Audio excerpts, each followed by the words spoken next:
Hello बच्चों, welcome to class. तो आज हम शुरू करेंगे यूनिट 3 का चैप्टर 7A, जिसका नाम है पोषण, स्वास्थ्य और स्वास्थ्य विज्ञान, यानी न्यूट्रिशन, हेल्थ एंड हाइजीन।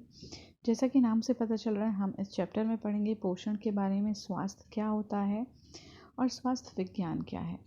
तो जैसा हम सभी जानते हैं कि स्वास्थ्य कितना ज़रूरी है। कोई भी इंसान बीमार नहीं होना चाहता। तो स्वास्थ्य जो है वो एक मौलिक अधिकार है और जो मानव अधिकारों की सार्वभौमिक घोषणा के अनुसार सभी व्यक्तियों को भोजन सहित स्वयं और एक परिवार के स्वास्थ्य और भलाई के लिए पर्याप्त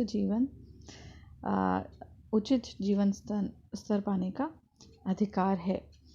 तो जो विश्व स्वास्थ्य संगठन है WHO, वर्ल्ड हेल्थ ऑर्गेनाइजेशन, उसने स्वास्थ्य की परिभाषा दी है जो कि कुछ इस प्रकार है, जो आपकी बुक में भी दी गई है। आप उसे हाईलाइट कर लीजिए, ये बहुत इंपॉर्टेंट है, एग्जाम में आती है कि WHO की परिभाषा क्या है, या स्वास्थ्य की परिभाषा लिखो तो आपको ये परिभाषा लिखनी है। स्वास्थ्य केवल रोगों की अनुपस्थिति नहीं है, बल्कि पूर्ण शारीरिक, मानसिक तथा सामाजिक स्वस्थता है, जिसमें व्यक्ति अपने वातावरण की चुनौतियों के अनुकूल प्रतिकार करने में सफल रहता है। यानी स्वास्थ्य का मतलब केवल ये नहीं है कि आप बीमार नहीं हैं तो आप स्वस्थ हैं, बल्कि स्वस्थता का मतलब है आपके शारीरिक, मानसिक और सामाजिक तीनों स्वस्थता से। तो ये जो तीनों हैं वो स्वास्थ्यता के आयाम हैं, स्वास्थ्य के आयाम हैं। तो इन तीनों में स्वस्थ होना व्यक्ति का बहुत ज़रूरी है पूर्ण रूप से स्वस्थ होने के लिए, और व्यक्ति जो है वातावरण की चुनौतियों के अनुकूल जो है प्रतिकार करने में भी सफल हो। तो रोग का तात्पर्य हमारे क्या है, किसी प्रकार की शारीरिक स्वास्थ्य में कमी। यानी आप रोग का मतलब ये होगा कि आप शारीरिक रूप से किसी न किसी परेशानी में है, ठीक है, असमर्थता है। तो सिर्फ शारीरिक स्वास्थ्य की बात हम स्वास्थ्य के अंदर नहीं करते।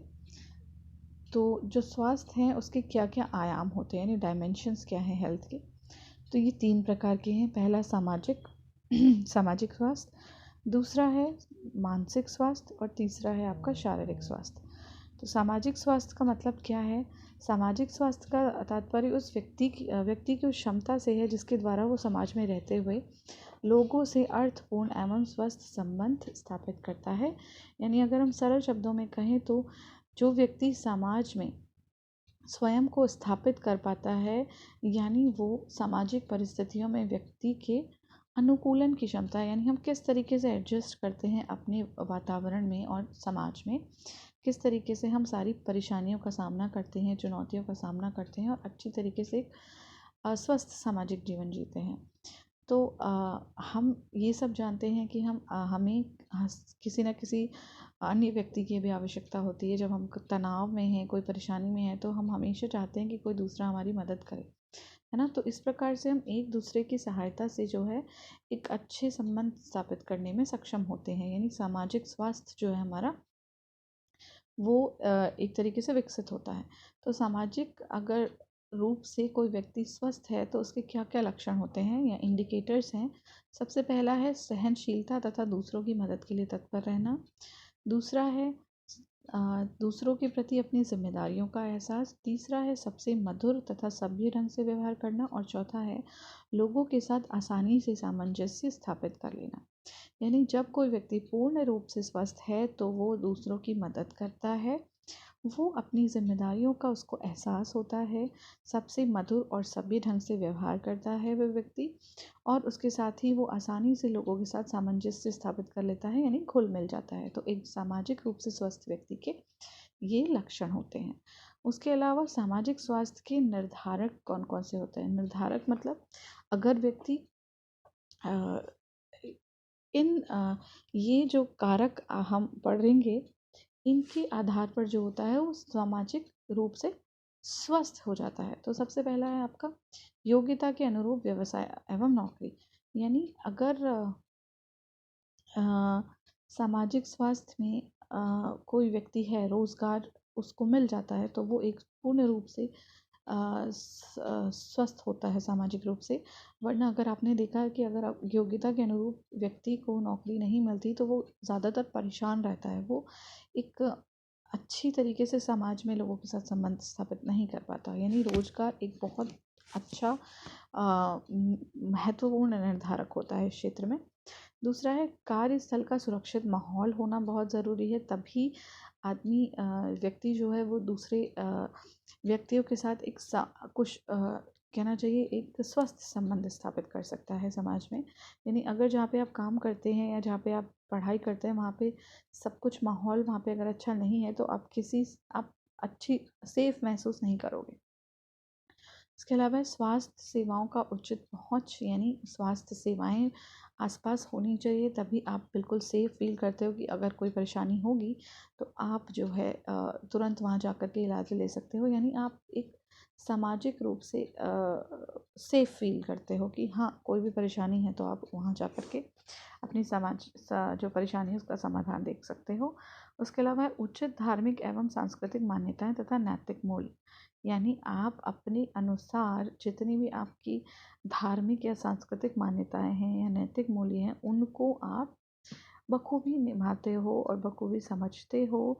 और ये सारी जो है वो हमारा एक सामाजिक, आपने देखा होगा हम कोई त्योहार है कुछ है तो वो कितने अच्छे तरीके से अपने सभी रिश्तेदारों के साथ दोस्तों के साथ मिलके मनाते हैं, और वो हमारा जो है एक दूसरे से रिलेशन अच्छा करता है, बढ़ाने में मदद करता है। यानी एक तरीके से सामाजिक स्वास्थ्य हमारा विकसित कर रहा है।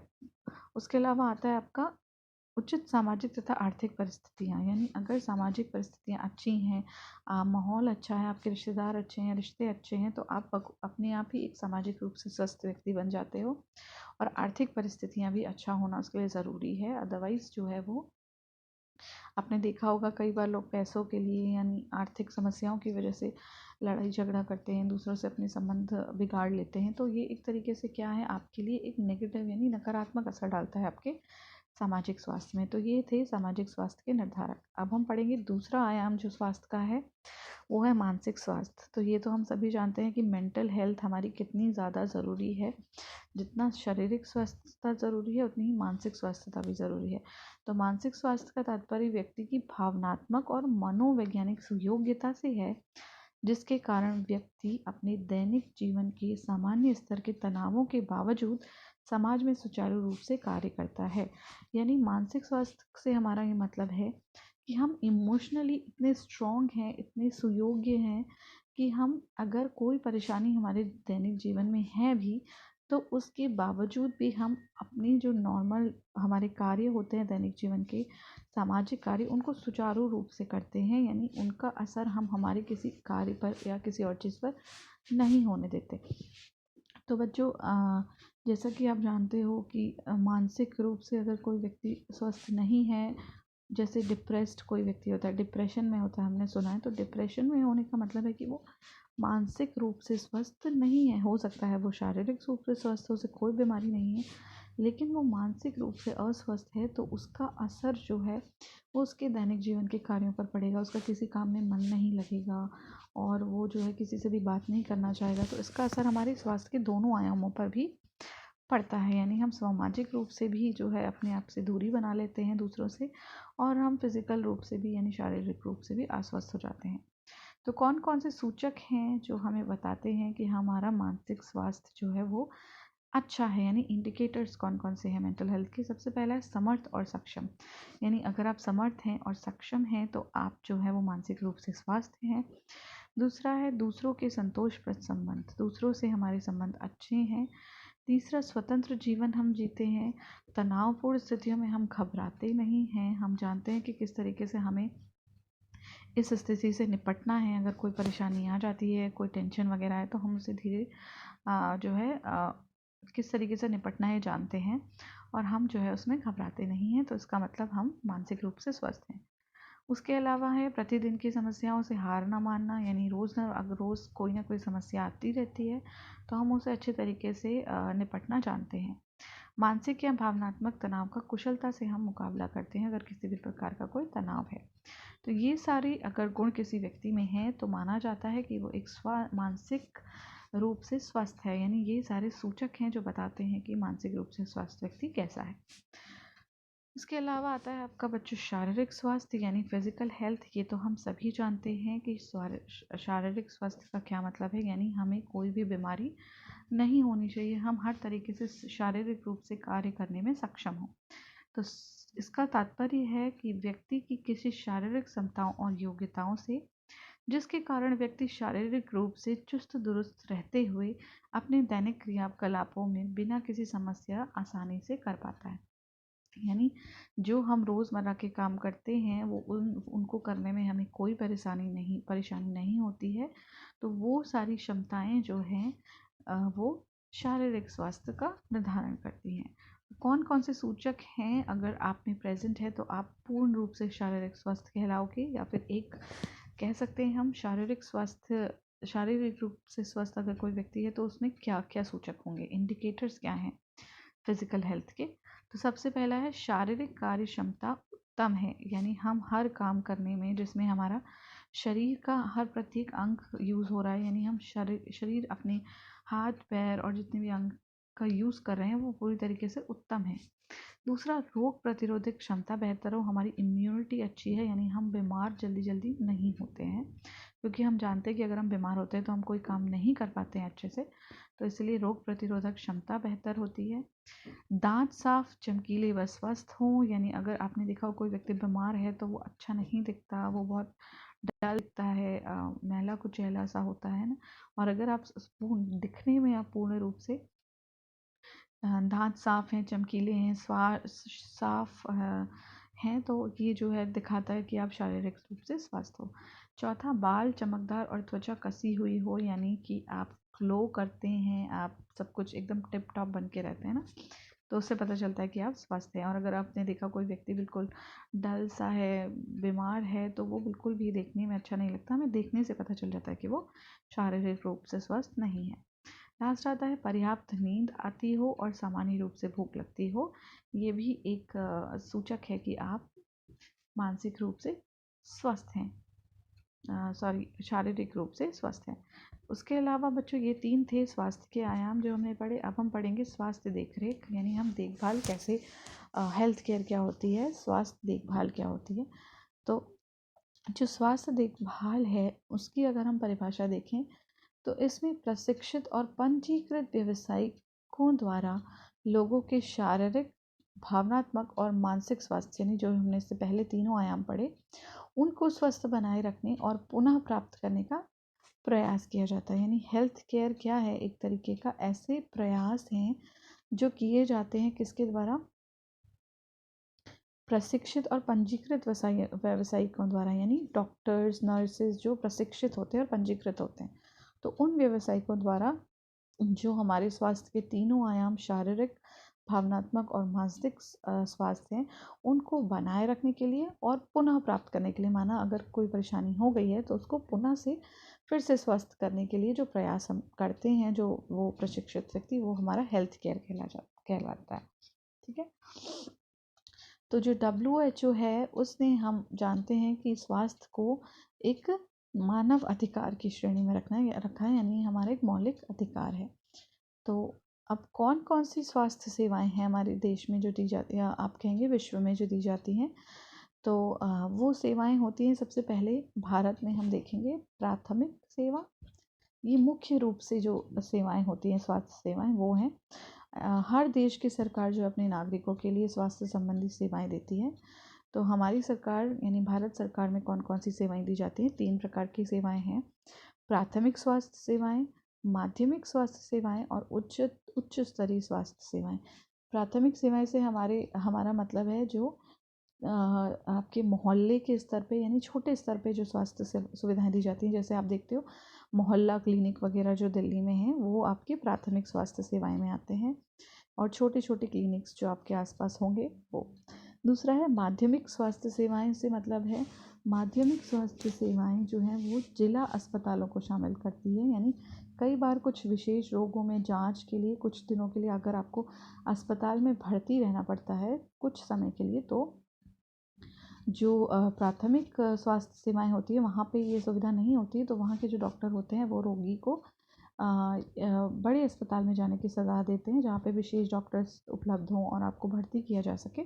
तो वो वहाँ जो सुविधाएं हैं, जो ये स्वास्थ्य सेवाएं हैं, वो माध्यमिक स्वास्थ्य सेवाएं हैं। उसके अलावा उच्च स्तरीय स्वास्थ्य सेवाओं का मतलब है कुछ जो विशेष प्रकार के बड़े बड़े हॉस्पिटल्स होते हैं जहाँ पे सारी मशीनें वगैरह हैं, सुविधाएं हैं, जैसे एमआरआई की है, जांच के लिए स्कैनिंग है ना, बड़ी बड़ी मशीनें होती हैं।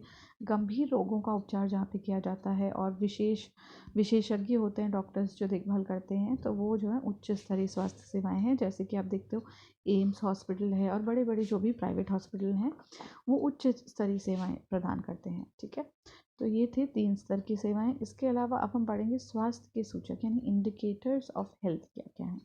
ये बच्चों जानना बहुत ज़रूरी है कौन कौन से होते हैं। तो सबसे पहले हम समझेंगे स्वास्थ्य का आकलन करने के लिए कई संकेतकों का उपयोग किया जाता है क्योंकि यह बहु या आयामी है। हमने जैसा कि पहले पढ़ा, स्वास्थ्य एक बहुआयामी है। बहुआयामी से मतलब इसके बहुत सारे आयाम हैं। जैसे कि हमने पढ़ा स्वास्थ्य, मानसिक स्वास्थ्य, सामाजिक स्वास्थ्य और शारीरिक स्वास्थ्य, तो 3 आयाम है। तो ये बहुआयामी है, इसीलिए आकलन करने के लिए कि कोई स्वस्थ है या नहीं तीनों आयामों में, इसके लिए जो है कुछ प्रमुख संकेत होते हैं जिनका उपयोग किया जाता है। ठीक है, जो कई कारकों से प्रभावित होते हैं। ठीक है, तो सबसे पहला कुछ कारकों के बारे में हम पढ़ेंगे जो हमारे स्वास्थ्य पर प्रभाव डालते हैं। तो वो है मृत्यु दर यानी मॉर्टैलिटी। ठीक है, ये सूचक क्या होते हैं, अगर हमें पता होता है जैसे मृत्यु दर हमारे देश में इतनी है, तो इससे पता चलता है कि उस देश में स्वास्थ्य की क्या स्थिति है। यानी हम आकलन कर सकते हैं इसके द्वारा कि स्वास्थ्यता का कैसा जो है स्तर है वहाँ पे। तो मृत्यु दर है, रोगों की संख्या है, किस प्रकार के रोग हैं, पोषण स्थिति कैसी है। तो बच्चों इसी आधार पर हम कहते हैं कि किस देश में ज़्यादा कुपोषण है, किस देश में ज़्यादा डायबिटीज़ के मरीज़ हैं, क्योंकि ये आकलन होता है समय समय पे उस इन सारे जो कारक दिए होते हैं इनके आधार पर। इसके अलावा वातावरण है, स्वास्थ्य बीमा है, जीवन की गुणवत्ता है, विकलांगता दर है। तो ये सारे कुछ प्रमुख कारक हैं जो कि प्रभावित करते हैं आपके स्वास्थ्य के आकलन को। तो उसके अलावा बच्चों आता है न्यूट्रिशन एंड हेल्थ यानी पोषण एवं स्वास्थ्य।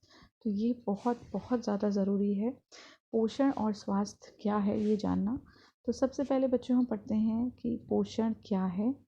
पोषण को शरीर में भोजन लेने और पोषक तत्वों को अवशोषित करने की प्रक्रिया के रूप में परिभाषित किया जा सकता है।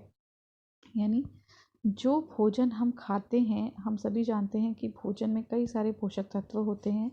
तो वो पोषक तत्व हमारे शरीर में किस रूप से अवशोषित होते हैं, यानी अवशोषित पूरे हो रहे हैं या नहीं हो रहे हैं, तो हम उसको कहते हैं पोषण।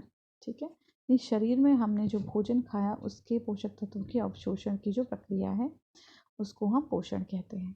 उसके अलावा हम ये अच्छे तरीके से जानते हैं, आप भी ये चीज़ समझते हो कि पोषण और स्वास्थ्य जो है वो आपस में संबंधित हैं, एक दूसरे के पूरक हैं। यानी अगर अच्छा पोषण है तो अच्छा स्वास्थ्य है, और अगर अच्छा पोषण नहीं है तो अच्छा स्वास्थ्य नहीं है। तो ये दोनों एक दूसरे से संबंधित हैं, एक दूसरे के पूरक हैं।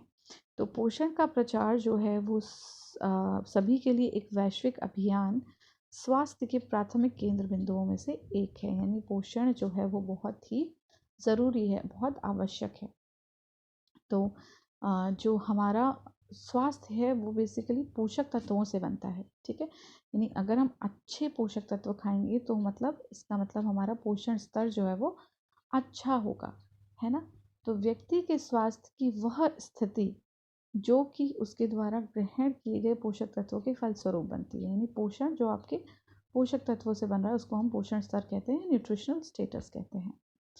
तो जैसा आपका पोषण होगा, यानी जैसे पोषक तत्व आप लेंगे, आपका पोषण स्तर उसी प्रकार से बनेगा। यानी अगर कोई अच्छे पौष्टिक भोजन खाता है जिसमें काफ़ी सारे पौष्टिक तत्व हैं, तो वो जो है उसका पोषण स्तर अच्छा होगा। बल्कि अगर कोई व्यक्ति नहीं खाता है, स्वस्थ भोजन या पौष्टिक तत्व नहीं लेता, पोषित भोजन नहीं लेता, तो वो अस्वस्थ हो जाएगा, उसका पोषण स्तर अच्छा नहीं होगा। तो आपने देखा होगा, जैसे हम कहते हैं कि उसमें हड्डियाँ कमज़ोर हो गई हैं क्योंकि कैल्शियम की कमी है, विटामिन डी की कमी है ना। इसका मतलब कि हमने वो पोषक तत्व जो कैल्शियम है, विटामिन डी है, वो अपने भोजन में नहीं शामिल किया, हमने नहीं खाया। तो हमें उससे क्या हुआ, उसका रिज़ल्ट क्या हुआ कि हमें उस पोषक तत्व की कमी हो गई और हमारा पोषण स्तर जो है वो ख़राब हो गया, यानी हमारा उस पोषक तत्व की कमी हमारे शरीर में हो गई और उसकी वजह से जो है हड्डियाँ कमज़ोर हो गई, यानी कि कमज़ोरी हो गई, हमें वो बीमारी हो गई। तो इसीलिए अच्छे पोषण के लिए अच्छा पोषण और अच्छे स्वास्थ्य के लिए पोषक तत्वों का अच्छा जो है अच्छे पोषक तत्व ग्रहण करना बहुत ज़रूरी होता है। तो अब हम पढ़ते हैं पोषण तत्व क्या होते हैं, पोषक तत्व क्या होते हैं। तो बच्चों, पोषक तत्वों का मतलब उन पदार्थों से है जो शरीर की विभिन्न क्रियाओं के लिए तथा वृद्धि एवं विकास के लिए ज़रूरी पोषण प्रदान करते हैं। यानी वो पदार्थ जिनको लेने के बाद आप का जो शरीर का वृद्धि होगी, विकास होगा, उसके अलावा जो दैनिक क्रियाएं आपके शरीर में विभिन्न क्रियाएं होती हैं वो सुचारू रूप से होंगी। तभी हो पाएंगी जब आप अच्छा पोषण लोगे, है ना। तो और वो अच्छा पोषण हमें कहाँ से मिलेगा, इन्हीं पोषक तत्वों से। यानी ये पोषक तत्व वे पदार्थ हैं जो जीवन के रख रखाव के लिए आवश्यक व्यवस्था प्रदान करते हैं। यानी हम सुचारू रूप से जो है अपने शारीरिक की क्रियाएं कर सकते हैं और हमारे जो शरीर का है वो विकास और वृद्धि अच्छी तरीके से होता है। तो उदाहरण के लिए हम सभी जानते हैं पोषक तत्व कौन कौन से होते हैं। जितने भी कार्बोहाइड्रेट, प्रोटीन, वसा, खनिज, लवण, विटामिन हैं, ये सारे पोषक तत्व हैं। तो हम इनको अलग अलग कैटेगरी में बांटते हैं, यानी अलग अलग तरीके से वर्गीकरण हम इसका करते हैं। तो पोषक तत्वों का वर्गीकरण क्या होता है बच्चों, ये आपके एग्ज़ाम में भी आ सकता है क्वेश्चन। तो फटाफट से इसे अंडरलाइन कर लो अपनी बुक में। अगर आपने सामने से अपनी बुक रखी है उसमें अंडरलाइन करो, और अगर नहीं है तो आप एक कॉपी में नोट करो, अपनी नोटबुक में नोट करो जिसमें आप नोट्स बनाते हो, कि पोषक तत्वों का वर्गीकरण क्या है। ये क्वेश्चन आपका एग्ज़ाम में आ सकता है। तो पोषक तत्व जो है हैं वो दो प्रकार के होते हैं। वृहद पोषक तत्व यानी मैक्रोन्यूट्रिएंट्स, सूक्ष्म पोषक तत्व यानी माइक्रोन्यूट्रिएंट्स। तो मैक्रो वृहद है और माइक्रो सूक्ष्म है। तो दो प्रकार के पोषक तत्व होते हैं। एग्जाम में अगर क्वेश्चन आएगा तो आप ये लिख सकते हैं, वृहद पोषक तत्व कौन कौन से होते हैं, जो कि ऐसे पोषक तत्व होंगे जो आहार का मुख्य भाग होते हैं और अधिक मात्रा में लिए जाते हैं। जैसे कि नाम से पता चल रहा है, वृहद यानी ज़्यादा मात्रा में हमें लेने हैं, और व्यक्ति का आहार का ही जो होते हैं मुख्य भाग होते हैं, वृहद पोषक तत्व कहलाते हैं। इसे भी अंडरलाइन कर लो, एक क्वेश्चन एग्जाम में हो सकता है कि वृहद पोषक तत्व कौन कौन से होते हैं, उदाहरण सहित लिखो। तो आपको लिखना है कि ये वो पोषक तत्व हैं जो आहार का मुख्य भाग होते हैं और अधिक मात्रा में लिए जाते हैं। उदाहरण के लिए कार्बोहाइड्रेट, प्रोटीन, फैट या वसा, या फिर वाटर या जल, ये सारे वृहद पोषक तत्व हैं। उसके अलावा है आपका माइक्रोन्यूट्रिएंट यानी सूक्ष्म पोषक तत्व। तो ये उसी के ऑपोजिट हैं। जो सूक्ष्म पोषक तत्व हैं वो कम मात्रा में लिए जाते हैं, ठीक है। और जो है आवश्यकता इनकी हमारे शरीर में बहुत कम मात्रा में होती है। इसके उदाहरण जो होते हैं वो होते हैं सारे जितने भी विटामिन और खनिज लवण हैं। तो विटामिन आपके जितने भी A, vitamin B, vitamin C, vitamin D, vitamin E और विटामिन के, और उसके अलावा आपके जितने भी खनिज लवण हैं जैसे calcium, magnesium, sodium, iodine, iron, ये सारे आपके सूक्ष्म पोषक तत्व हैं। तो बच्चों, सूक्ष्म पोषक तत्वों को भी हम दो कैटेगरी में डिवाइड करते हैं। आ, आ, आ, पहले हम पढ़ते हैं वृहद पोषक तत्व के बारे में, उसके बाद हम जानेंगे।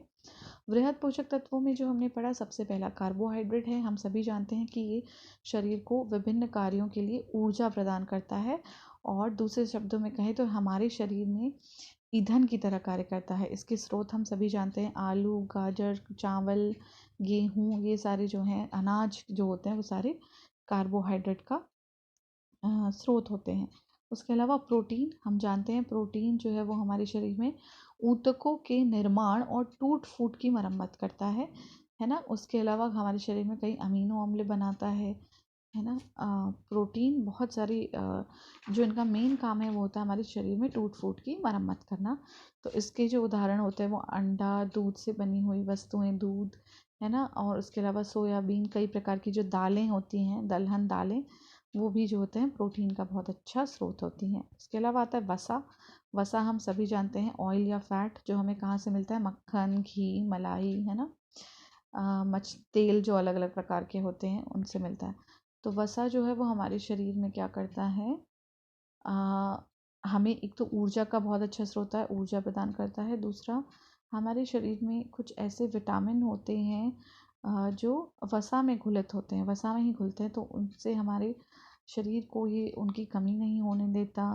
हॉर्मोन्स कई प्रकार के जो होते हैं उनके उत्पादन में सहायता करता है। तो आपकी बुक में काफ़ी और सारे भी कार्य दिए गए हैं जो आप अपनी किताब में देख सकते हैं। उसके अलावा जल भी जो है वो एक तरीके का बहुत ही अच्छा मैक्रोन्यूट्रिएंट्स है, यानी बृहद पोषक तत्व है जो हमारे शरीर में उपापचय के लिए, यानी जो मेटाबॉलिज्म है उसके लिए ज़रूरी होता है। जो भी रासायनिक क्रियाएं शरीर में होती हैं उनके लिए ज़रूरी है ना। शरीर से निष्कासन के लिए बहुत महत्वपूर्ण भूमिका निभाता है।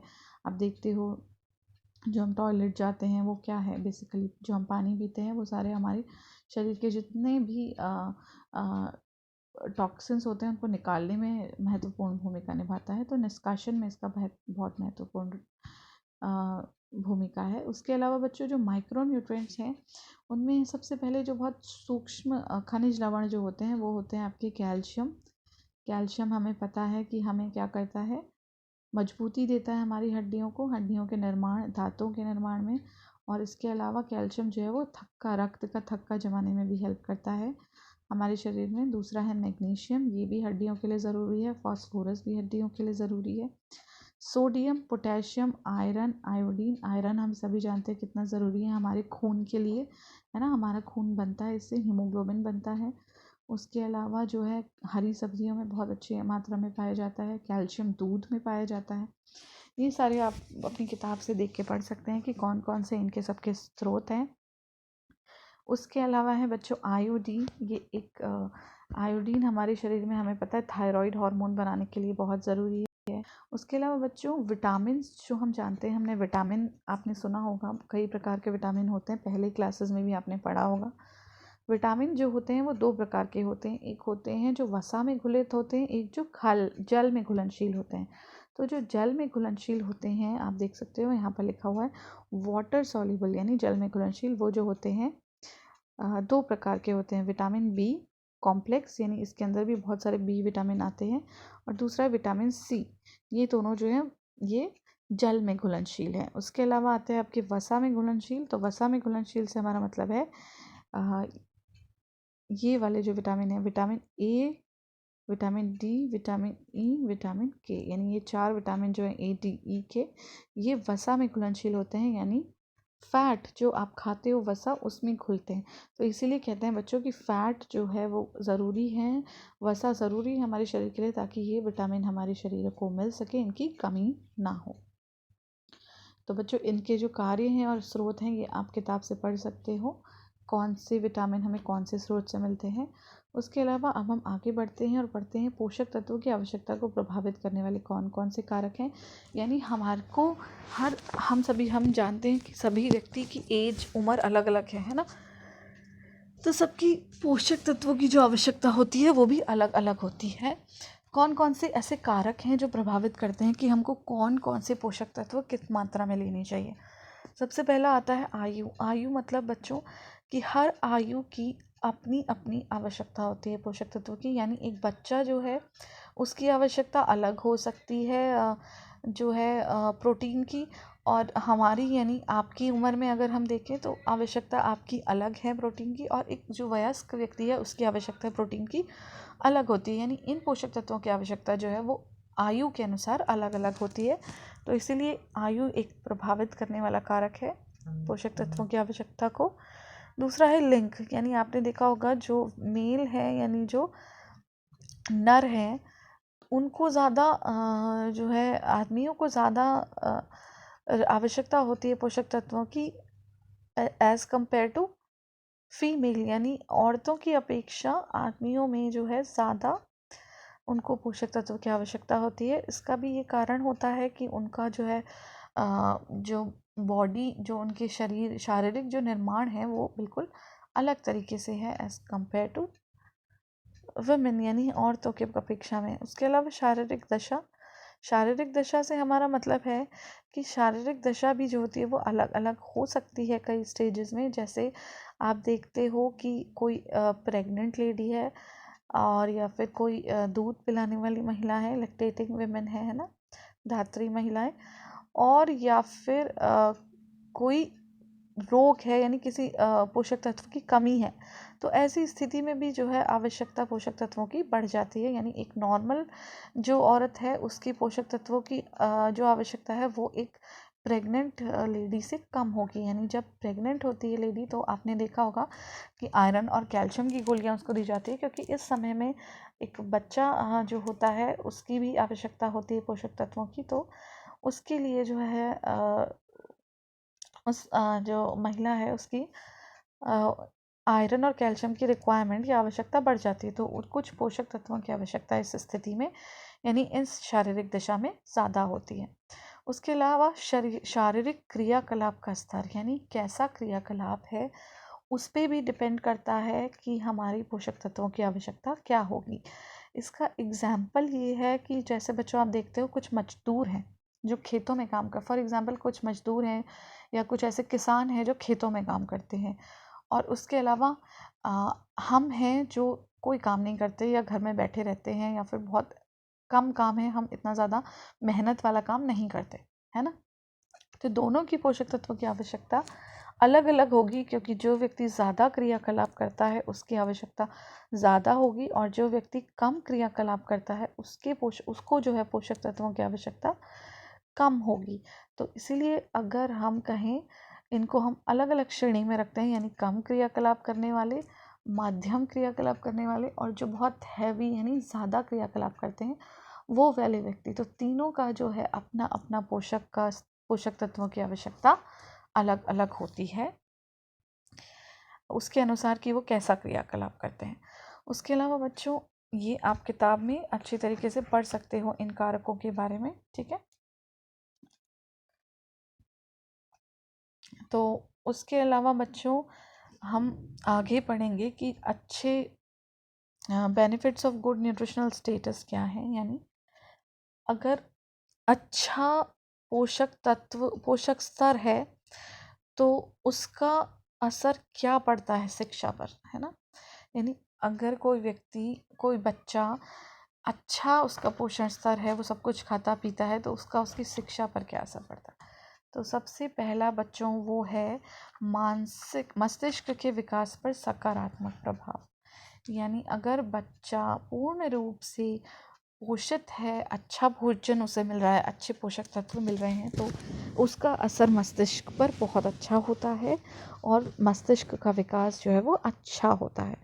दूसरा है स्वास्थ्य की सामान्य स्थिति पर सकारात्मक प्रभाव। यानी जो सामान्य स्थिति है वो स्वास्थ्य की सकारात्मक प्रभाव उस पर पड़ता है, यानी कोई बीमारी नहीं होगी, किसी पोषक तत्व की कमी नहीं होगी। उसके अलावा होता है दृष्टि पर सकारात्मक प्रभाव, यानी चश्मा नहीं लगेगा, कोई प्रकार की आँखों से रिलेटेड बीमारी नहीं होगी, विजन यानी दृष्टि पर अच्छा उसका सकारात्मक विकास होगा। तो बच्चों इसके अलावा जो है जैसे हमने देखा अच्छा पोषण स्तर होता है उससे बच्चों की दृष्टि क्षमता में सुधार होता है, जिसके कारण दृष्टिहीनता जैसी संभावनाएं ऐसी बीमारियों की कम होती है। नाइट ब्लाइंडनेस देखा आपने, रतौंधी जो होता है विटामिन ए की कमी से होता है। तो अगर बच्चा पोषण ले रहा है, अच्छा विटामिन ए ले रहा है, तो उसकी जो है वो नाइट ब्लाइंडनेस या रतौंधी जो होती है वो नहीं होगा, तो उसको दृष्टि पर जो है वो सकारात्मक प्रभाव पड़ेगा। तो बच्चों हम आगे बढ़ेंगे। सबसे ज़रूरी जो इस चैप्टर में है वो ये है कि कुपोषण क्या है। अभी तक तो हमने स्वास्थ्य के बारे में पढ़ा है ना, अच्छा पोषण क्या है, उसको कौन कौन से कारक प्रभावित करते हैं।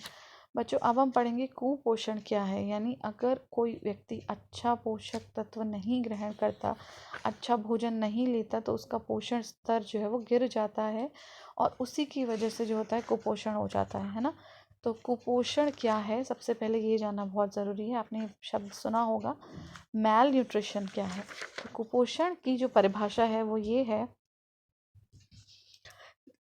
वो स्थिति जिसमें शरीर को सुचारू रूप से कार्य करने के लिए पर्याप्त पोषक तत्व प्राप्त नहीं होते, यानी पोषक तत्वों की कमी हो जाती है, जिस कारण हमारा जो शारीरिक रूप से जो हम क्रियाएं करते हैं, जो कार्य करते हैं, वो नहीं हो पाती। उनके लिए हमने पर्याप्त पोषक तत्व नहीं लिए। तो उससे क्या हुआ, कुपोषण जो है वो कई प्रकार का होता है। अब देखो सबसे पहला क्या हुआ, सबसे पहला हम देखें तो कुपोषण जो एक तरीके का त्रुटि है सामान्य पोषण में, यानी बच्चे को नहीं, किसी भी व्यक्ति को जो है एक सामान्य पोषण नहीं मिला। तो ये बेसिकली जो कुपोषण है वो 3 प्रकार का होता है। सबसे पहला अत्यधिक पोषण, यानी इतना ज़्यादा पोषण कि वो भी आपके शरीर पर नेगेटिव इम्पैक्ट डालता है, नकारात्मक प्रभाव डालता है।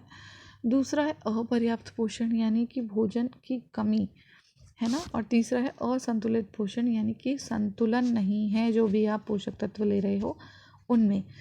तो अत्यधिक पोषण जो होता है वो देखो, हमारा जो शरीर है उसको एक निश्चित मात्रा में पोषक तत्वों की ज़रूरत होती है। तो अगर हम पोषक तत्व जो हैं वो अधिक मात्रा में ले लेते हैं तो हमारा क्या होता है, अत्यधिक पोषण होता है।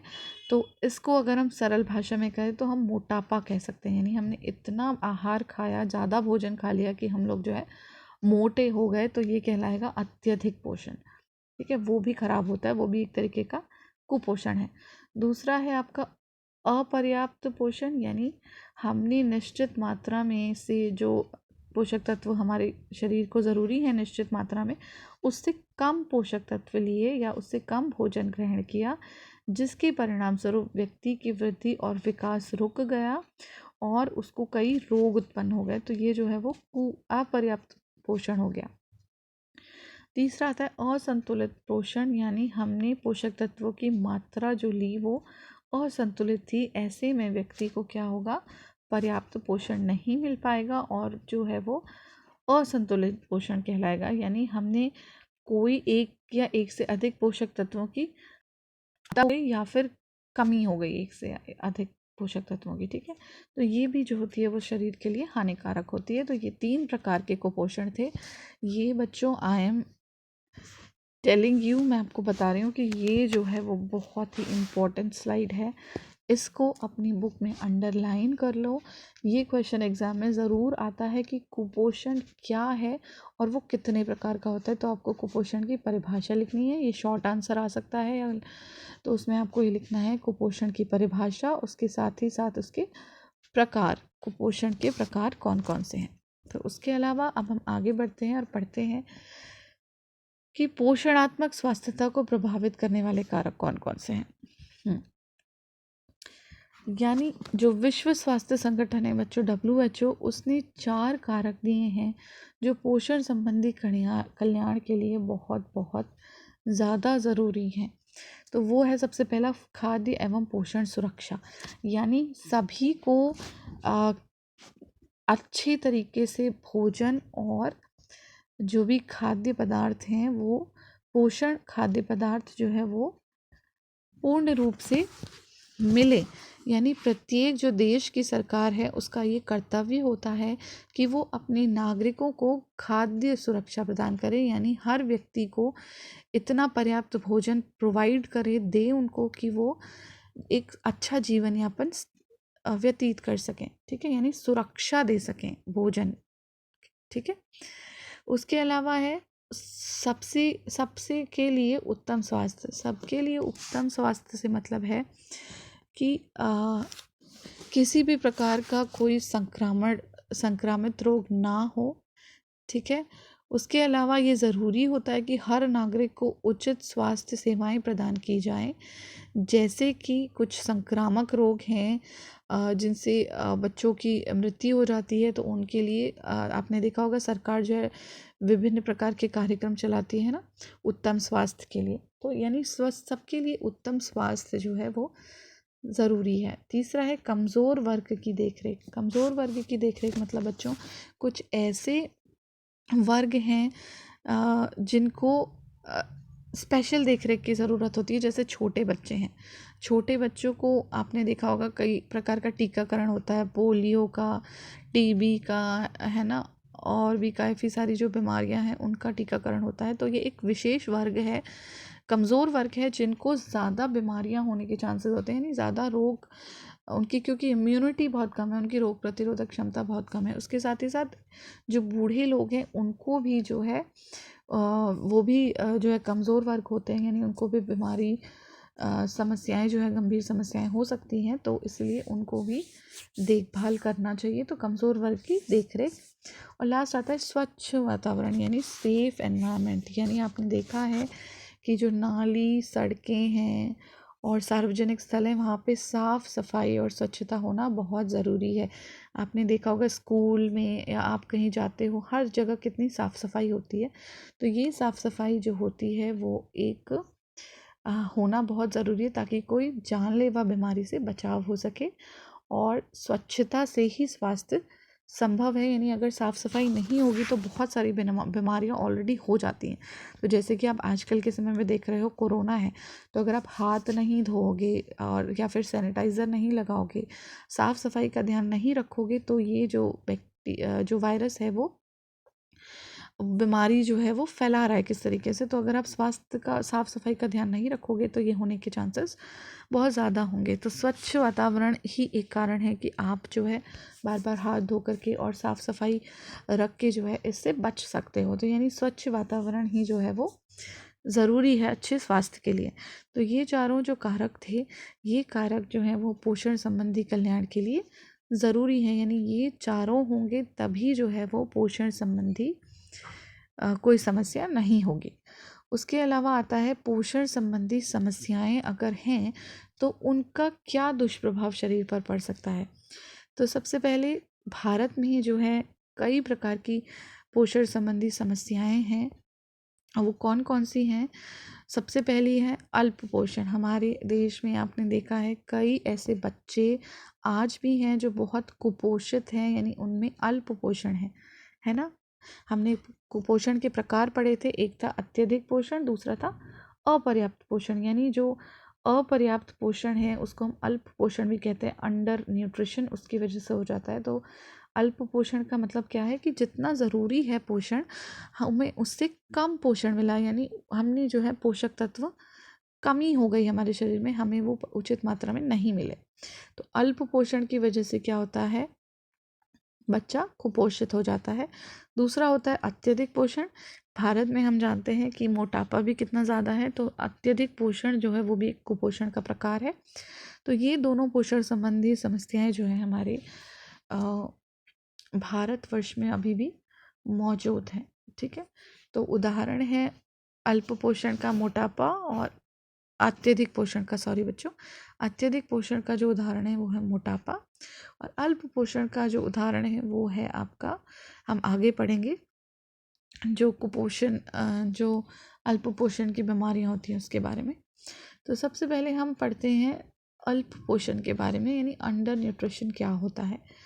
तो अल्प पोषण है पोषण की कमी होना, यानी हमें पोषक तत्व पर्याप्त मात्रा में नहीं मिले। और क्यों नहीं मिले? क्योंकि हमने पर्याप्त मात्रा में भोजन नहीं किया और उसकी वजह से हमारी वृद्धि और विकास में अवरोध उत्पन्न हो गया। ठीक है, यानी हम जानते हैं कि अच्छा स्वास्थ्य के लिए पोषक तत्व बहुत आवश्यक है। तो अगर अल्प पोषण है यानी पोषण की कमी है, तो इसका क्या असर पड़ता है? अगर अल्प पोषण है या कोई व्यक्ति अल्प पोषित है तो उसका क्या नकारात्मक प्रभाव पड़ेगा? सबसे पहले तो उसका वजन काफ़ी कम होगा, यानी वो काफ़ी दुबला पतला कमज़ोर होगा। दूसरा, संज्ञानात्मक विकास पर विनाशकारी प्रभाव पड़ेगा, यानी वो बच्चा दिमागी रूप से भी कमज़ोर होगा, यानी मस्तिष्क उसका कमज़ोर होगा, वो पढ़ाई में भी पीछे होगा। अगर अच्छा भोजन नहीं है, अच्छा पोषण आप लोग नहीं लेते हो, अच्छा खाना नहीं खाते हो, तो आप इसीलिए पढ़ाई में भी कमज़ोर हो सकते हो, संज्ञानात्मक विकास में कमी आती है। उसके अलावा एक कम प्रतिरक्षा और लगातार संक्रमण, यानी अगर कोई व्यक्ति कुपोषित है तो उसकी रोग प्रतिरोधक क्षमता बहुत कम होगी और उसको इसकी वजह से कई सारी बीमारियां लग जाएंगी। उसके अलावा चौथा है अत्यधिक अल्पपोषण यानी भुखमरी। अगर बहुत ज़्यादा कमी है पोषण की या खाने को कुछ नहीं है तो उसकी वजह से भुखमरी, वज़न में कमी, कमज़ोर मांसपेशियां, आपने देखा होगा थकावट, तो बहुत सारी ये बीमारियां हो सकती हैं। ठीक है, पाचन संबंधी समस्याएं। उसके अलावा आयोडीन की कमी, यानी आपने देखा है कई लोगों में आयोडीन की कमी होती है और आयोडीन की कमी की वजह से भी और भी कई सारे प्रकार के रोग हो जाते हैं। तो ये थे नकारात्मक प्रभाव अल्प पोषण के। अब है ओवर न्यूट्रिशन, यानी अगर हम अत्यधिक पोषण लेते हैं या एक से अधिक पोषक तत्वों की अत्यधिक सेवन कर लेते हैं तो उसके फलस्वरूप क्या होता है, अति पोषण हो जाता है, यानी अत्यधिक पोषण हो जाता है और ये भी अच्छा नहीं होता है। इसके भी हमारे शरीर में जो होता है नकारात्मक प्रभाव होते हैं। इसकी वजह से मोटापा हो जाता है, अतिवृद्धि हो जाती है ना, और कई सारी जो गंभीर बीमारी आप आजकल देखते हो, फैटी लिवर है, कैंसर है, डायबिटीज़ है, कोलेस्ट्रॉल, दिल की बीमारियां हैं, है ना, स्ट्रोक है, ये सारी बीमारियां हो जाती हैं। तो ये एक तरीके का कुपोषण है, अत्यधिक पोषण होना भी। तो ये हमने पढ़े आपके प्रॉब्लम्स जो हमारे देश में है, यानी भारतवर्ष में पोषण संबंधी कौन सी समस्याएं हैं, एक अल्प पोषण और अत्यधिक पोषण, और इसी से जो है वो काफ़ी और सारी गंभीर समस्याएं हो सकती हैं।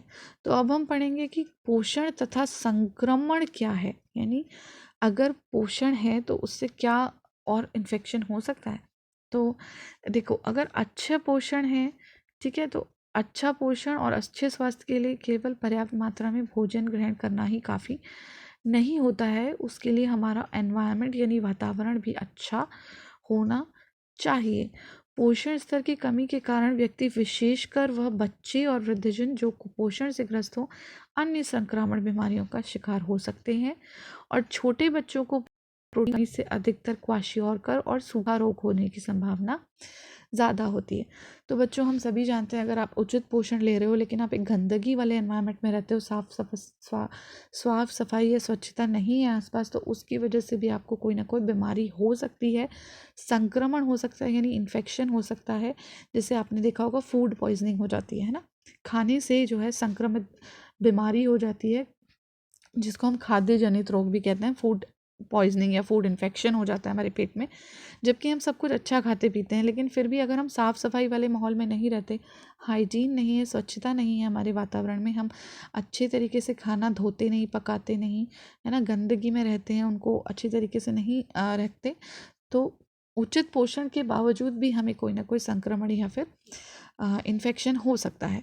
उसके अलावा जो छोटे बच्चे हैं और या जो बड़े बूढ़े हैं वो कई प्रकार के अन्य रोगों का शिकार या अन्य इन्फेक्शन का शिकार हो सकते हैं कुपोषण की वजह से।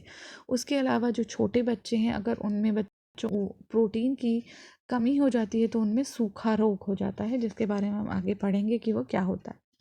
तो बच्चों, जो कुपोषण है, जो अल्प पोषण है बेसिकली बच्चों में, वो दो प्रकार का होता है। क्वाशियोरकर उसे हम कहते हैं बच्चों, ये बहुत ज़रूरी है, आपके एग्ज़ाम में आ सकता है। दूसरा है मरासमस। अब ये क्या है, देखो, क्वाशियोरकर को हम क्या कहते हैं, क्वाशियोरकर क्या होता है, अगर आप अपनी बुक में देखो, किताब में देखोगे तो उसमें चित्र दिया हुआ है कि एक बच्चा जिसको क्वाशियोरकर है वो कैसा दिखता है और एक बच्चा जो कि जिसको सूखा रोग है या मरासमस है वो कैसा दिखता है। ठीक है, तो कुपोषण के कारण क्या होता है, हमारे रोगों से लड़ने की क्षमता में कमी आ जाती है और उसी की वजह से हमारे संक्रमण की संभावना जो है वो बढ़ जाती है। तो बच्चों में क्या होता है, जब प्रोटीन की कमी हो जाती है तो दो प्रकार के रोग होते हैं। पहला हम पढ़ते हैं क्वाशियोरकर में क्या होता है, बच्चे के आहार में कैलोरीज यानी ऊर्जा की कमी हो जाती है और शरीर में जो उपस्थित प्रोटीन है वो ऊर्जा देने लगती है और धीरे धीरे बच्चे को जो है ये क्वाशियोरकर रोग हो जाता है। ये रोग 1 से 5 वर्ष तक के बच्चों में ज़्यादा होता है। यानी इस बीमारी में अगर आप अपने बुक किताब में देख रहे हो तो उसमें एक फ़ोटो दी हुई है, उसमें बच्चा बना हुआ है जिसका पेट काफ़ी फूला हुआ है। तो इस स्थिति में क्या होता है, बच्चे को पर्याप्त मात्रा में कैलोरीज़ वाला यानी कार्बोहाइड्रेट वाला भोजन नहीं मिल पाता। भोजन की कमी है या फिर आप कह सकते हो कि भूखमरी है, तो उसकी वजह से उसको उचित ऊर्जा नहीं मिल पा रही है और उसकी वजह से क्या हो रहा है कि उसके शरीर में जो प्रोटीन है, मांसपेशियां जो है वो टूटना शुरू हो जाती हैं, जिसकी वजह से वो बच्चा इस रोग से ग्रसित हो जाता है और उससे काफ़ी और परेशानियां आती हैं। यानी उसकी वृद्धि और विकास रुक जाता है, उसका ब्रेन मस्तिष्क का विकास रुक जाता है, जिससे उसका जीवन पर नकारात्मक असर पड़ता है। उसके अलावा है बच्चों मरासमस यानी सूखा रोग। सूखा रोग कब होता है, जब ये अक्सर छोटे बच्चों में ज़्यादा होता है, जो 1-1.5 साल के बच्चे होते हैं, 15 महीने तक के बच्चे होते हैं।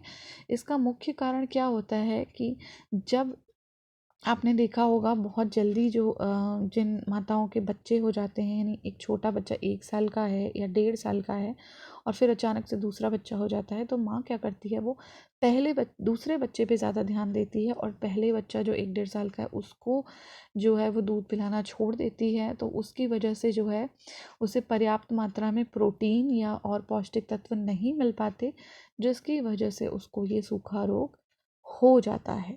ठीक है, तो इसका यही कारण है, ज़्यादातर यही कारण माना जाता है कि माता का दूध जो है वो समय से पहले छुड़ा देना। ठीक है, यानी हम कहते हैं कि एटलीस्ट 1.5 साल तक या 6 महीने तो बच्चे को जन्म से 6 महीने तक माँ का दूध अति आवश्यक है, यानी वो पिलाना ही पिलाना चाहिए।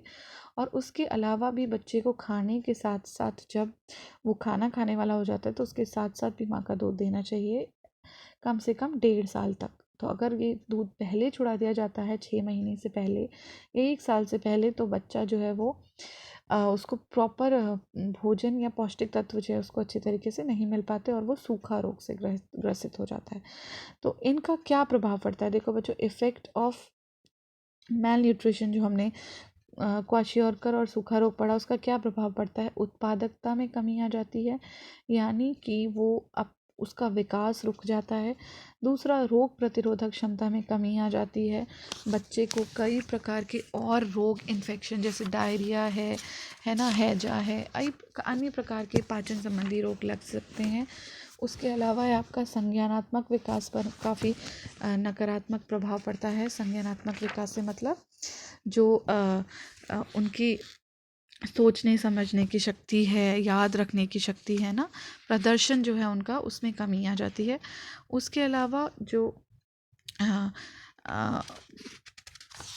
अंतर पीढ़ीय चक्र है, यानी कुपोषित स्त्री कम शारीरिक भार वाले शिशु को जन्म देगी और उससे क्या होगा, वो शिशु भविष्य में एक कुपोषित बच्ची को जन्म देगा और वो कुपोषित जब किशोरी होगी तो वो भी एक कुपोषित स्त्री बनेगी। तो इस तरीके से एक साइकिल चलता रहेगा, यानी कि एक चक्र चलता रहेगा। तो इसको कहते हैं हम अंतर पीढ़ीय चक्र। यानी अगर फॉर एग्जाम्पल एक बच्ची या एक लड़की कुपोषित है तो वो कम उम्र में एक कुपोषित बच्चे को जन्म देगी, क्योंकि उसको खुद ही पोषण नहीं है उसके अंदर, तो वो उस बच्चे को कैसे पोषण दे पाएगी। फिर वो अगर बच्चा होगा वो भी कुपोषित होगा, आगे जाके वो जिस बच्चे को जन्म देगा वो भी कुपोषित होगा। तो इस तरीके से एक पीढ़ी में जो है वो कुपोषण का चक्र चलेगा, तो वो एक अंतर पीढ़ीय चक्र होगा। तो ये जो है कुपोषण के प्रभाव होते हैं जो स्वास्थ्य पर पड़ते हैं।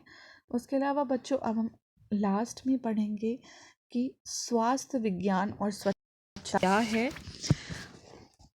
ठीक है, स्वास्थ्य विज्ञान क्या है, स्वच्छता क्यों ज़रूरी है। तो बच्चों, स्वास्थ्य, सबसे पहले हम पढ़ते हैं इसमें स्वच्छता क्या है।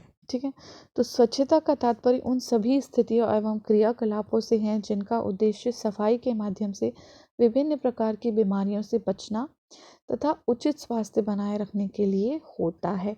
इसका मतलब है, स्वच्छता से हमारा मतलब है कि सारे क्रियाकलाप जो हम कर रहे हैं उनका उद्देश्य हो कि हम एक साफ सफाई से कार्य करें और बीमारी से बचें। ताकि हमें एक अच्छा स्वास्थ्य मिले। यानी सारी साफ़ सफाई वाली आदतें जो होंगी वो हाइजीन के अंदर आती हैं, यानी स्वच्छता के अंदर आती हैं। इसको भी हम दो चीज़ों में बांटते हैं, एक है आपका व्यक्तिगत स्वच्छता, दूसरा है आपका पर्यावरणीय स्वच्छता। तो जैसा कि नाम से पता चल रहा है आपको, व्यक्तिगत स्वच्छता से हमारा अपनी व्यक्तिगत स्वच्छता से है पर्सनल हाइजीन, जैसा कि नियमित रूप से नहाना, खाने से पहले हाथ धोना, शौचालय प्रयोग करने के बाद हाथ धोना, या खांसना या छींकना है तो उससे के बाद हाथ धोना, है ना, मुंह में हाथ लगाना, ब्रश करना, डेली रोज़ स्नान करना, बर्तनों को साफ रखना, अपने बालों को साफ रखना। यानी ये पूरी तरीके से जो है वो हमारी स्वच्छता के बारे में है कि हम अपने आप को साफ सफाई से किस तरीके से रखते हैं। तो जब हम साफ होंगे, साफ सुथरे होंगे, तभी जो है हमें कोई बीमारियां नहीं लगेंगी। उसके अलावा है पर्यावरणीय स्वच्छता। पर्यावरणीय स्वच्छता से हमारा मतलब है हमारे पर्यावरण की स्वच्छता। इसमें क्या क्या चीज़ें आती हैं? इसमें आती हैं कि हमारा जो भोजन हो, खाद्य स्वच्छता यानी भोजन साफ सुथरा हो, जल साफ सुथरा हो, जो हम पानी पी रहे हैं वो साफ हो, है ना। क्योंकि हम जानते हैं कि खाना और पानी से भी कितनी सारी खाद्य जनित बीमारियां लगती हैं। फूड पॉइजनिंग हो सकता है, हैजा हो सकता है, डायरिया हो सकता है ना। तो ये सारी सुरक्षित जल हो गया। उसके अलावा जो हम कूड़ा होता है ना, जो हम फेंकते हैं, वो हम अच्छी तरीके से अच्छी जगह पे फेंकें। अगर हम ऐसे खुले में छोड़ देंगे तो उसकी वजह से मक्खियाँ और काफ़ी जानवर होंगे जिनकी वजह से और बीमारियाँ हो सकती हैं। तो वो स्वच्छता रखना, रोगाणुओं का नियंत्रण रखना। आप देखो हम घर में रोज़ झाड़ू पोछा लगाते हैं इसीलिए ताकि घर साफ सुथरा हो। अगर गंदा रहेगा तो काफ़ी बीमारियां हो सकती हैं। उसके अलावा स्वच्छता की आदत जो है, अपने आवास में स्वच्छता रखना, है ना, कूड़े का प्रबंधन, ये सारी चीज़ें पर्यावरणीय स्वच्छता के अंतर्गत आती हैं। तो बच्चों, एक सबसे इम्पॉर्टेंट चीज़, क्योंकि हम खाद्य और पोषण के बारे में पढ़ रहे हैं, तो हमें खाद्य स्वच्छता का ज्ञान होना बहुत ज़रूरी है। फूड हाइजीन जिसे हम कहते हैं। तो भोजन को हम ना केवल घर में बल्कि विभिन्न चरणों में भी दूषित होता है। ठीक है, जैसे खेत में फसल उगाने के समय भी वो दूषित हो सकता है, यानी उसमें कोई बीमारी, कोई वायरस, कोई बैक्टीरियल बीमारी लग गई तो उस वजह से भी वो अस्वस्थ हो सकता है। दूसरा, वो जब एक स्थान से दूसरे स्थान परिवहन में जा रहा है या फिर जहाँ पे उसका भंडारण किया जा रहा है, अगर वहाँ पे इंसेक्ट्स हैं, कीड़े मकोड़े हैं या फिर चूहे वगैरह हैं, वो उस अनाज को खा रहे हैं और फिर उसे हम खा रहे हैं भंडारण के बाद, तो उससे हमें बीमारी हो सकती है। यानी कई सारी ऐसे चरण है जहाँ पे ये सारे खाद्य स्वच्छता का ध्यान रखना बहुत ज़रूरी है। उन स्तरों पर जो है खाद्य पदार्थ जो है वो दूषित हो सकते हैं। तो खाद्य स्वच्छता को भोजन को इस तरह से संभालने के रूप में परिभाषित किया जाता है कि यह बिक्री और सभी दूषित पदार्थों से मुक्त हो। यानी जब तक हम उसे खरीद नहीं लेते तब तक वो सारे जो है दूषित पदार्थों से मुक्त हो। यानी एक साफ सुथरा स्वच्छ भोजन हमें मिले। स्वच्छ खाद्य पदार्थ होंगे तभी हम एक साफ सुथरा भोजन बनाएंगे और उसे खाएंगे। ये सारी चीज़ें जो है ये आपका खाद्य स्वच्छता में आती हैं। उसके अलावा बच्चों, कौन कौन से रोग हैं हम सब जानते हैं। डायरिया, अतिसार है, पेचिश, हेपेटाइटिस, कोलेरा, टाइफाइड, ये सारे खाने और पानी से होने वाली बीमारियां हैं। पीलिया वगैरह जो आप सुनते हो, ये सारे गंदे खाने और गंदे पानी से होती हैं। तो ये जो है खाद्य स्वच्छता बहुत ज़रूरी है। तो अगर हम घर में खाद्य स्वच्छता का ध्यान ही रखेंगे तो भोजन दूषित हो सकता है। यानी अगर हमारे बर्तन साफ़ सुथरे नहीं हैं, हमने भोजन को अच्छी तरीके से धोया नहीं, साफ़ नहीं किया या गंदे हाथों से बनाया, है ना, तो ये इसकी वजह से ये सारी बीमारियां हो सकती हैं। उसके अलावा हमें अपनी व्यक्तिगत स्वच्छता भी ध्यान में रखनी चाहिए। यानी अगर हमें जो खाना बना रहा है व्यक्ति वो साफ़ सुथरा नहीं है, उसके हाथ गंदे हैं, उसके कपड़े गंदे हैं, तो वो क्या कर सकता है, भोजन में भी उन गंदे जो जीवाणु हैं उनको ट्रांसफ़र कर सकता है। यानी वो उसको भोज्य पदार्थ को दूषित कर सकते हैं। तो हमें व्यक्तिगत स्वच्छता का भी ध्यान रखना चाहिए। उसके अलावा हम साफ़ सुथरी जगह पे अपने जो खाद्य पदार्थ हैं उनका भंडारण करें। रसोई की स्वच्छता का ध्यान देना चाहिए कि हम साफ़ सुथरे बर्तनों में, यानी साफ़ सुथरी सरफेस पे जहाँ पे काटते हैं हम भोजन, वो साफ़ सुथरा हो। जहाँ पर हम पकाते हैं, है ना, पकाते समय हम स्वच्छता का ध्यान रखें। उसके अलावा परोसते समय भी हम स्वच्छता का ध्यान रखें। यानी जो बर्तन जिनमें हम परोस रहे हैं और जिस तरीके से हम खा रहे हैं वो भी पूरा अच्छी तरीके से साफ़ सुथरा हो। तो ये जो है ये आपके खाद्य स्वच्छता के अंतर्गत आए। खाद्य स्वच्छता के दौरान हमें इन चीज़ों का ध्यान रखना चाहिए कि व्यक्तिगत स्वच्छता, भंडारण के दौरान स्वच्छता, रसोई घर की स्वच्छता, पकाते समय स्वच्छता और परोसते समय स्वच्छता, ये सारी चीज़ें सही हों। ठीक है, तो बच्चों ये था चैप्टर आपका 7A यूनिट 3 का, जिसमें हमने पढ़ा पोषण के बारे में, स्वास्थ्य के बारे में और स्वास्थ्य विज्ञान के बारे में। तो बच्चों इस चैप्टर में जो सबसे ज़्यादा ज़रूरी हमने पढ़ा वो है स्वास्थ्य की परिभाषा, जो WHO यानी विश्व स्वास्थ्य संगठन ने दी थी। स्वास्थ्य के आयाम, कौन कौन से आयाम हैं? 3 आयाम हैं, सामाजिक, मानसिक और शारीरिक। ठीक है, क्या क्या होते हैं तीनों। उसके अलावा हमने पढ़ा स्वास्थ्य के सूचक क्या थे। पोषण और स्वास्थ्य की परिभाषा बच्चों बहुत ज़रूरी है, ये आप अंडरलाइन कर लो जो जो मैं बोल रही हूँ, क्योंकि ये एग्ज़ाम में आ सकता है। उसके अलावा पोषक तत्व, ये बहुत ज़रूरी है बच्चों। पोषक तत्व क्या होते हैं, उनकी परिभाषा, कितने प्रकार के होते हैं, यानी वृहद पोषक तत्व, सूक्ष्म पोषक तत्व। वृहद पोषक तत्व कौन कौन से होते हैं, आपने यहाँ पे पढ़े 4 प्रकार के हैं, और इनके क्या उदाहरण हैं, यानी कहाँ से हमें ये वृहद पोषक तत्व मिल रहे हैं। और माइक्रो यानी सूक्ष्म पोषक तत्व कौन कौन से हैं, सारे विटामिन और खनिज लवण, और कौन से विटामिन जो वसा में घुलनशील हैं, और कौन से विटामिन जो हैं वो जल में घुलनशील हैं, यानी ये आपको पता होने चाहिए। ठीक है, ये एग्ज़ाम में आ सकता है कि जल में घुलनशील विटामिन के नाम बताओ, या फिर फैट वसा में घुलनशील विटामिन के नाम बताओ।